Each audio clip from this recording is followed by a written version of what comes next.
again, good or happy Sabbath. I entitled this study Actors of the Era. We'll be tackling the agencies that Satan uses for the promulgation of his cause, just to trample down the law of God, and how God uh, uh, protect his law so that it will be mm, vindicated. So let us read the first quotation. It will be found in Great Controversy 582, column 1. Excuse me. From the very beginning of the Great Controversy in heaven, it has been Satan's purpose to overthrow the law of God. It was to accomplish this that he entered upon his rebellion against the Creator. And though he was cast out of heaven, he has continued the same warfare upon the earth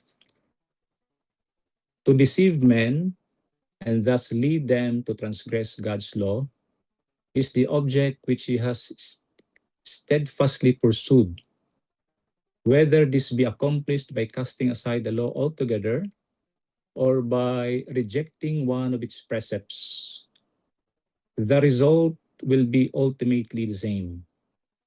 He that offends in one point manifests contempt for the whole law. His influence and example are on the side of transgression. He becomes guilty of all. So uh, we can read it in James chapter 2, verse 10.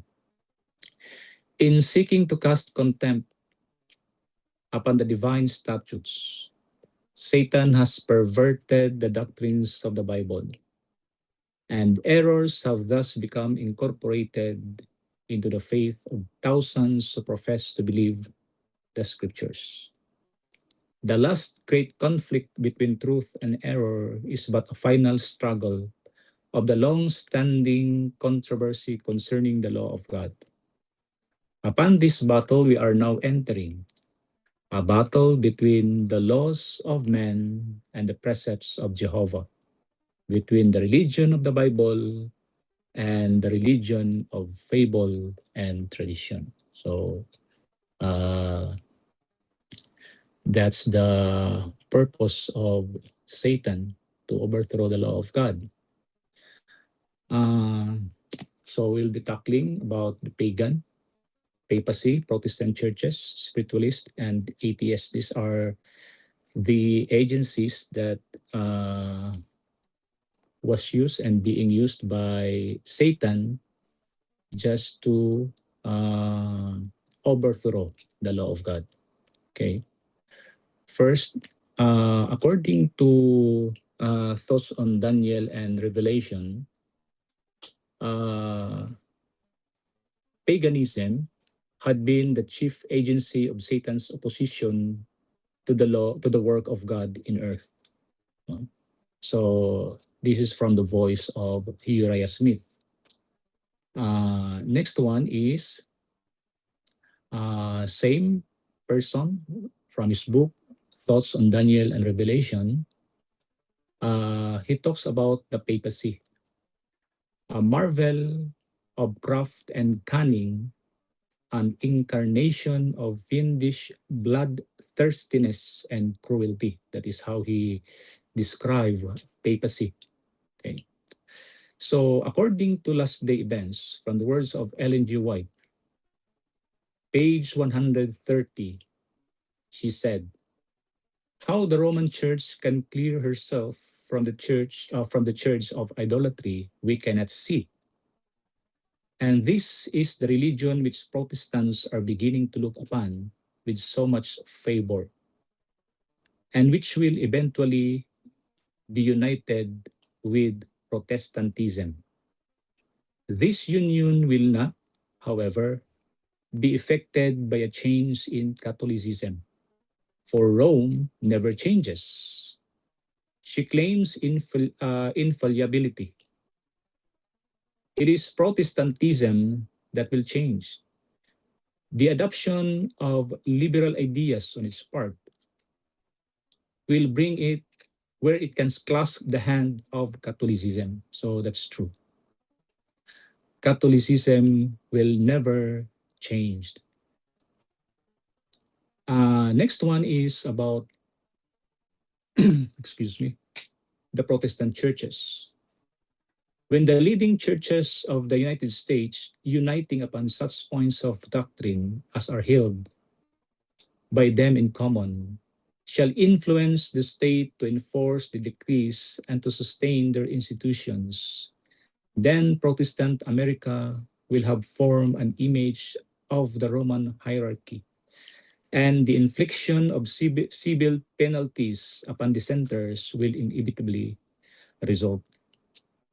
So, meaning to say, Protestants will form an image of the Roman hierarchy if the Sabbath will be enforced as law in the land.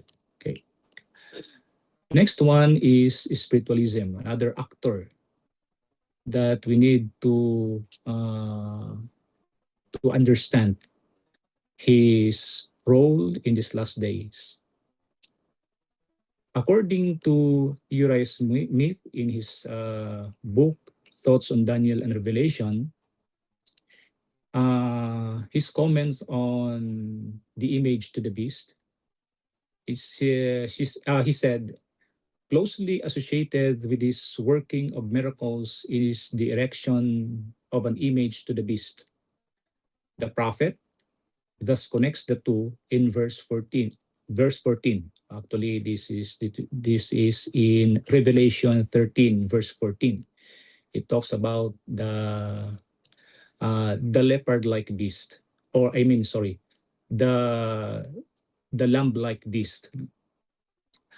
Uh, Quoting Revelation 13, verse 14, and deceiveth them that dwell on the earth by the means of those miracles which he had power to do in the sight of the beast, saying to them that dwell on the earth that they should make an image to the beast which had the wound by the sword and did live. The deception accomplished by the working of the miracles prepares the way for compliance with this demand for the formation of an image to the beast.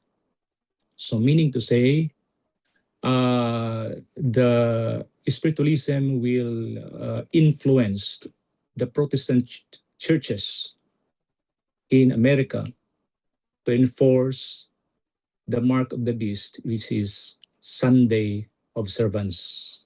Okay, so that is her rule. Her role in these last days. Okay. Next one is atheism. It had been Rome's policy under a profession of reverence for the Bible to keep it locked up in an unknown tongue and hidden away from the people. Under her rule, the witnesses prophesied, clothed in sackcloth. But another power, the beast from the bottomless pit, was to arise to make open a vowed war upon the word of God. And it refers, Ellen G. White refers this beast from the bottomless pit to atheism.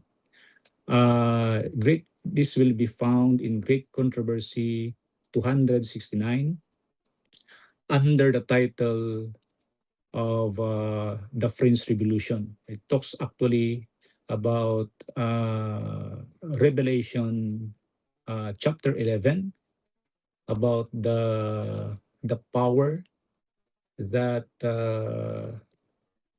rule in France in those days. That power is none other than atheism.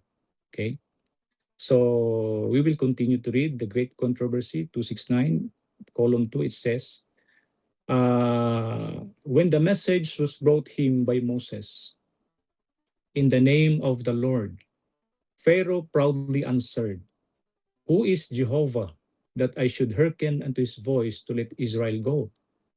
I know not Jehovah, and moreover I will not let Israel go." Is Exodus 5 verse 2.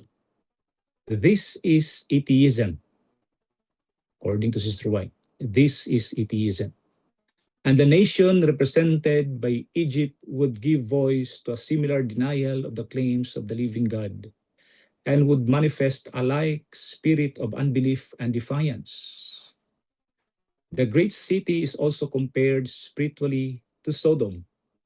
The corruption of Sodom in breaking the law of God was especially manifested in licentiousness, and this sin was also to be a preeminent characteristic of the nation that should fulfill the specification of this scripture.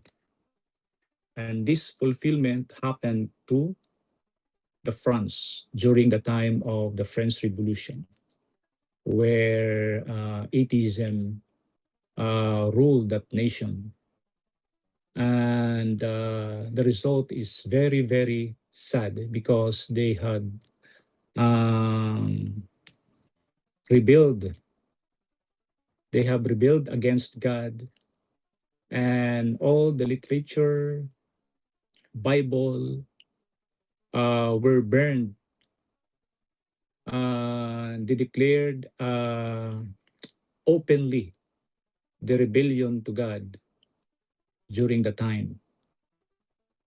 Okay, so next is the combination of powers. The the powers of the agencies that we enumerated a while ago. First is pagan and papacy. Great Controversy 49, column 2, and page 50, column 1. It says, the nominal conversion of Constantine in the early part of the fourth century caused great rejoicing, and the world cloaked with a form of righteousness walked into the church. Now the work of corruption rapidly progressed. Paganism, while appearing to be vanquished, became the conqueror. Her spirit controlled the church. Her doctrines, ceremonies, and superstitions were incorporated into the faith and worship of the professed followers of Christ. This compromise between paganism and Christianism resulted in the development of the man of sin foretold in prophecy, as opposing and exalting himself above God. That gigantic system of false religion is a masterpiece of Satan's power, a monument of his efforts to seat himself upon the throne to rule the earth according to his will.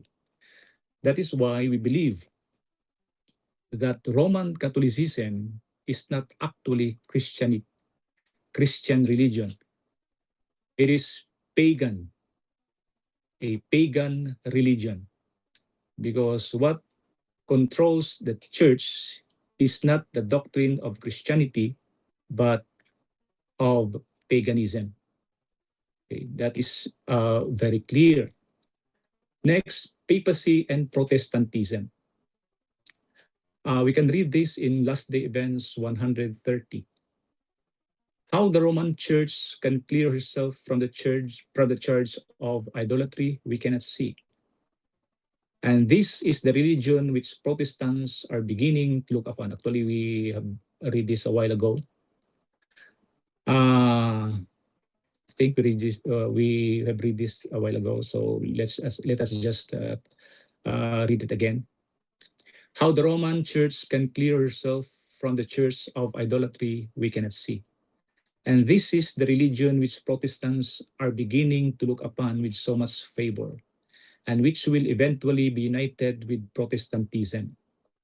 So Roman Catholic Church and Protestantism will be united. This union will not however, be affected by a change in Catholicism, for Rome never changes. She claims infallibility. It is Protestantism that will change. The adoption of liberal ideas on its part will bring it where it can clasp the hand of Catholicism. So 3SM 385, all who will not bow to the decree of the national councils and obey the national laws to exalt the Sabbath instituted by the man of sin to the disregard of God's holiday will feel not the oppressive power of popery alone, but of the Protestant world, the image of the beast. The persecutions of Protestants by Romanism, by which the religion of Jesus Christ was almost annihilated, will be more than rivaled when Protestantism and popery are combined. So imagine just one, no, or just with the papacy who persecuted the people of God before. It says here that the Protestants, which were the people of God at the time, were almost annihilated just by the power of one agency, which is Romanism. How much more if these two agencies will be combined in the last days? Let us imagine what may happen to the people of God during the time. Okay? Most gracious So and next. loving kind Father and God which are in heaven, we thank you for the privilege to call upon your name. Thank you for your love, your mercy toward us. Without you, we can do nothing. Thank you for life. Excuse me. Thank you for the privilege that we get together to study the word of life, the word of hope, the only hope that we have. It is in Okay. Wait. Sorry about that. Um, I lost my. Excuse me, brother. I lost my screen. Lock the screen. Asan to?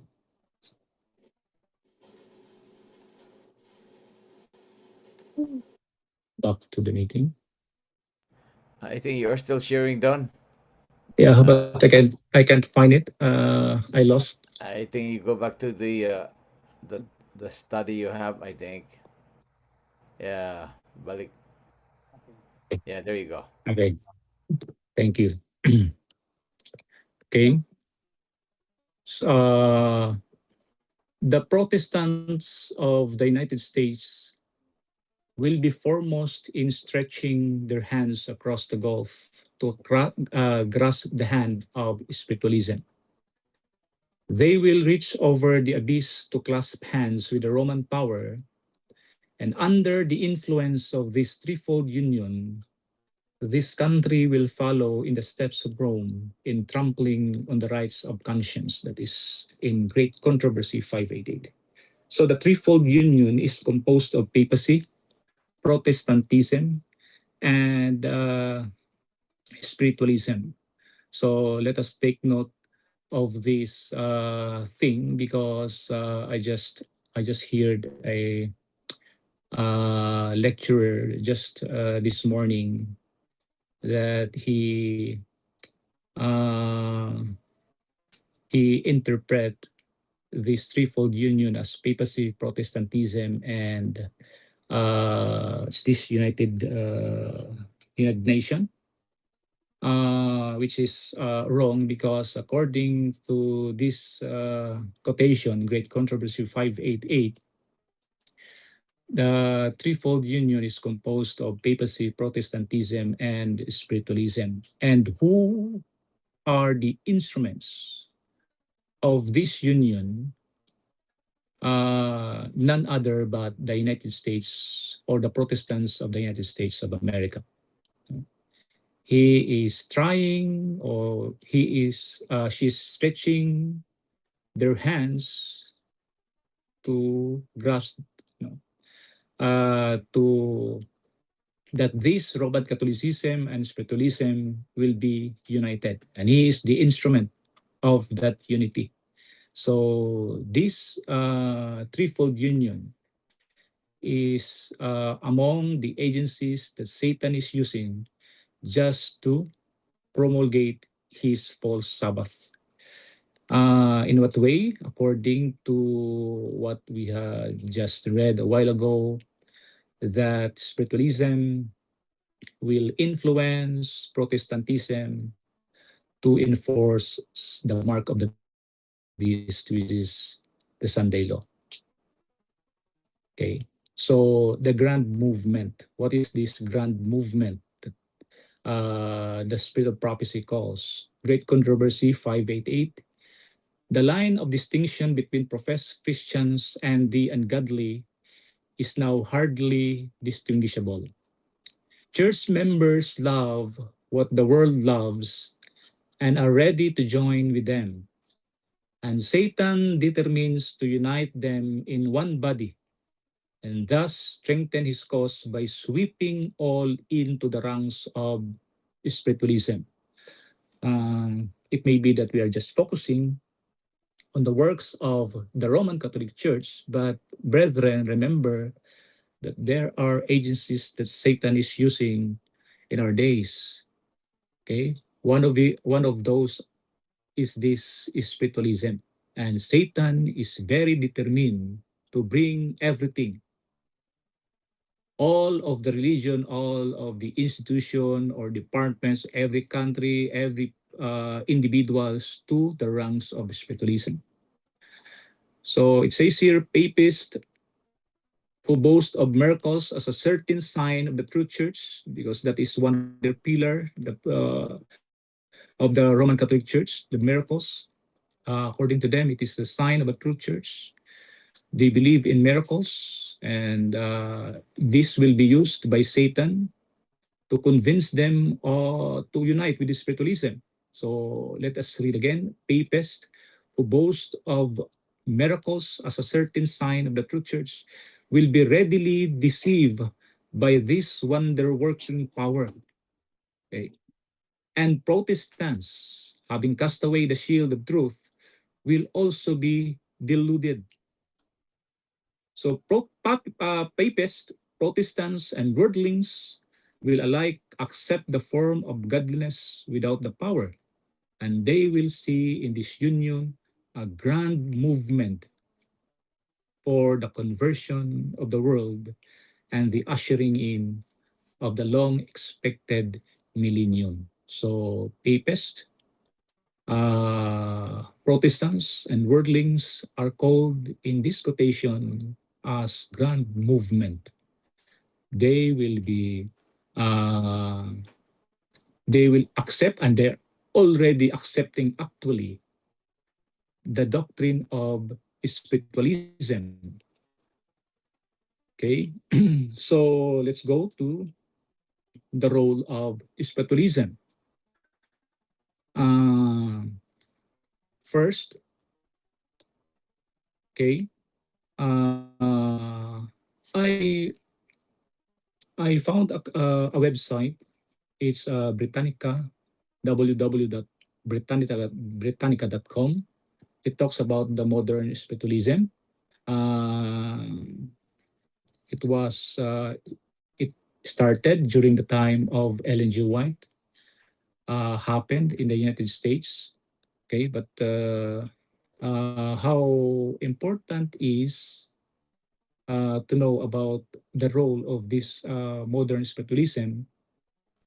We have just read a while ago that again she will influence the Protestants of America for to form themselves as the image of the beast, which is they're going to impose Sunday law. Okay, so even the Seventh Day Adventism are already, or she's already practicing spiritualism in a different angle. Okay, if we read this link here, in an Adventist news network. Okay. They talk about the spiritual formation that became or become an issue to them. Okay, because spiritual formation, according to them, is a kind of practices originated from spiritualism. Okay, so if you have time to read this website, brethren, feel free. This is published in February 3, 2004. Okay, so let's go back to our screen. Okay. And I found a website, www.lighthousetrailresearch.com. It says here, what do Assemblies of God Theology Seminary, Biola Seminary, Full Year Theological Seminary, Dallas Theological Seminary, Southern Baptist Theological Seminary, Ocean Graduate School of Theology, Briarcrest College and Seminary, Esther Mennonite Seminary, Seventh-day Adventist Theological Seminary, and more, no? And around 240 other seminaries throughout North America all have in common. They are all accredited through the Association of Theological Schools. Actually, according to this website, all these seminaries are practicing and or being connected with spiritualism, and that is including the Seventh-day Adventist Church or Theological Seminary. So they are not excused with these practices, meaning to say that spiritualism is being practiced in the ministry of the Seventh-day Adventist Church, which is one of the Protestant church of the United States of America. Okay, let's go to the combination of doctrines. Through the two great errors, what is these two great errors? The immortality of the soul and Sunday's sacredness. Satan will bring the people under his deceptions. While the former lays the foundation of spiritualism, the latter creates a bond of sympathy with Rome. So these are the two great errors. Immortality of the soul, which is one of the pillars of our doctrine, and one is Sunday sacredness, the two great errors.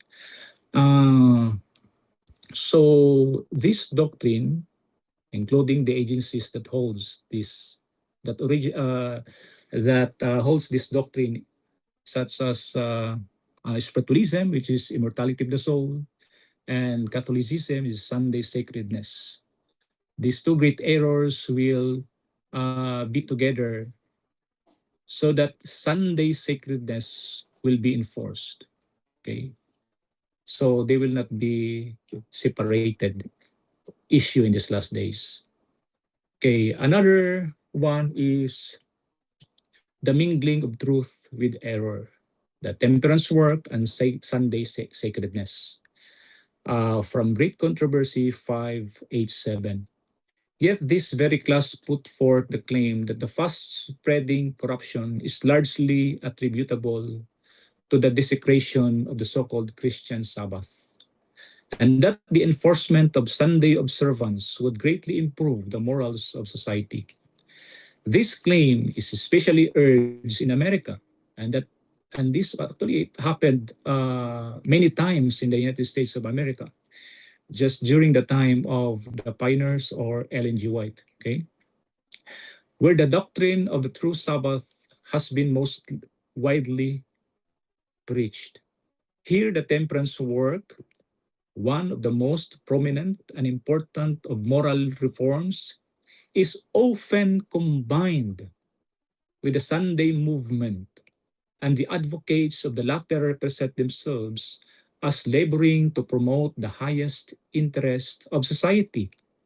Those who refuse to unite with them are denounced as the enemies of temperance and reform. So, meaning to say, before we continue, brethren, this issue, temperance work and Sunday sacredness, will be together again so that the Sunday sacredness will be enforced. So the role of temperance work here will be as a sugar coating for Sunday sacredness. They will make it prominent. This issue will be prominent so that Sunday observance will be enforced. So temperance work such as uh, for example, I heard the news about some states there in America who are enforcing what they call blue laws, that on Sunday you cannot buy wine, or which is not necessary for the family, or during Sundays you cannot do shopping or whatever. So that is temperance work. They were mingled it with Sunday issue so that Sunday sacredness will be easily enforced during the time uh, when the Sunday observance will be a universal issue, totally. Okay? So let us continue.